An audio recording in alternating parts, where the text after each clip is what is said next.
G'day guys, Lemon Eating Cow here, and today I'm back with a guide for Wonder Boy, the Dragon's Trap, and this one is how to get all the charm stones. Now for this to work, you're going to need at least the Thunder Ring, but I recommend probably being towards the end of the game with some decent armor to make this a lot more easy. The first stone we're going to go after is the Lizard Man stone. Now to get this, you're actually going to have to be the lion, which is the second last creature you unlock, so it's pretty late game to actually get this first one. You can try the other ones first, but I'm just going in order of form. So what you're going to have to do is head up this tower and then head towards your left to the desert, and we're going to get to this section where there is those little ant lions in the water or in the little gaps, and because of the lion's ability to hit downwards, you're actually going to be able to get down into the water and then access the secret area. So here we are on the right screen, so you just slash down at that antlion and then head all the way to your right, and you'll see here are the blocks. Now this is why it's important to have the Thunder Ring, because that will let you break these blocks. And all you do is go into the door and you'll turn into the lizard, and then it's up to you to clear the unknown. Generally there'll be a monster or a mob in the last screen that you'll have to kill in order to get a key to unlock the last door, and then you can pick up your stone. So the next one we'll be going after is the Mouseman key, or charm stone rather. So if you don't know already, you can come into this house here, break that secret block, and then you'll access a place where you can transform your form. So it's going to make it a lot easier rather than running back to the castle or however other way you were doing it before, but it's definitely going to make this a lot easier. So you're going to head left here, hug onto these little stickable blocks here, and then break those blocks there. Again, with that Thunder Ring is going to make that possible. And then what you're going to have to do is jump into your third pit, or the third well down here, fall all the way to the bottom, and then just run across to your left, and there'll be a secret little passage that I'll show you. Usually you'd only come here with a lion because the enemies hit you quite hard, so make sure you have some decent armor and weapons to take care of these enemies. And this one is really frustrating, I found, so you're going to want some good armor. I went forward a little bit too far there. You can see down the bottom there's a little gap in the bottom of the screen, and what you're going to have to do is just run down there and you'll be put into the unknown. Now like I said, this one is really frustrating, so make sure you have a lot of potions and you're all healed up and you've got some really good armor, because it may be a very trying time in there. So the next one we're doing is the Piranha Man. Now this one is really quite easy to access, but it's not really that obvious. We're going to have to head down the well here, and we're going to head towards the beach. You can actually access this pretty early on the game once you get the Piranha Man, but it may be a bit of a test in there as the enemies are quite hard. Especially the one at the end that you have to kill for the key is going to take a lot of hits with a very basic sword. So all you do is drop down into the water and then go directly left, and the door is hidden just in pretty much plain sight.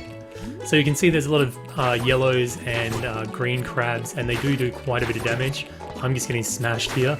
If you don't have good armor, they will kill you really quite quickly, so make sure you're prepared before you come in.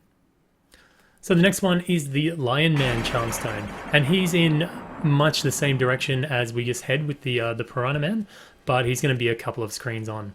Again, you're going to need that Thunder Ring to be able to break some hidden blocks for this one. And of course I'm taking the wrong turn because it wouldn't be a Lemon Eating Cow without a mistake or two. So we're going to head to the left, we're going to head towards the beach, and I think we're going to go across about 2 screens.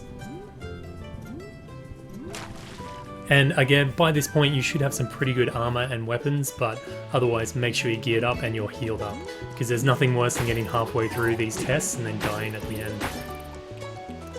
So just come across and kill everything in your way. And then in the next screen, I believe, we'll be dropping down. Take care of these 2 crabs and then just drop down into the water. Now you'll see a couple of octopuses here, or octopi, I guess. Kill the first one, and then you can see just barely on the ground there's a different coloured block. So just chop down on your right and you'll fall down here. Make sure you take the left door, and that'll lead you over to these little spitting blob dudes. Kill them and then go through the door, and you are in the unknown. Now this one is really quite hard. The ninjas are going to do a lot of damage to you. So again, make sure you're geared, make sure you're healed up. The next one is the Hawkman Charmstone. So this is going to be pretty much at the very end of the game, so you should be pretty geared for this one. And all you're going to have to do is come to the start of the well, the starting village, head up towards the desert through the tower, or you can fly up here. And then instead of going left, you're going to come right this time. And you're going to fly as far right as possible. If you want to avoid all the enemies, all you have to do is hug the top of the screen and you should be right. But otherwise, it's just a matter of flying as far right as possible until you reach that little like smithy thing. And you see there's a gap on the blocks at the top of the wall. All you have to do is pass through that and you come into his unknown zone. And hopefully you can clear that and grab his charm stone. So the last one is the Who-Man, or the Who-Man charm stone, and this one can only be accessed after you've finished the game. Once you finish the game, you'll get a small cutscene and it will reveal actually where it is, but I'm going to show you anyway. So from the start of the village, all you have to do is come across to the left, past the little healing hut there, and you'll see a new door has appeared on this little house here. So it's just a matter of jumping in and then accessing the unknown. Again, you should be geared enough for this, but make sure you've got a lot of healing items for it. Otherwise, you could be caught pretty much off guard, like I am in this video. I think I got half a health bar there. So the big advantage of getting all these charms is that you can actually unlock the best sword in the game, which is the Gallic sword. So all you have to do is jump down to this area, and you can knock down the question mark. And as long as you have at least 4 of those stones, and I don't know if you need to be the lion, but I've always got it as a lion, instead of this guy saying no charm, no sale, he'll actually sell you a sword for about 2,000 coins. And the Gallic sword will be the best sword for any character in the game or any form. So it's definitely worthwhile doing as soon as you can get access to those 4 stones. I believe as soon as you get the Thundering and the Lion, you can go down and grab that once you've got the stones. So it's definitely going to give you a good boost. Anyway guys, I really hope that one has helped you out. I know it helped me out a lot. So if you like this video, please leave a thumbs up. If you've got any comments or suggestions, then leave them in the comment section below. And if you haven't subscribed already, then please do so. This has been Lemon Eating Cow. Moo Man.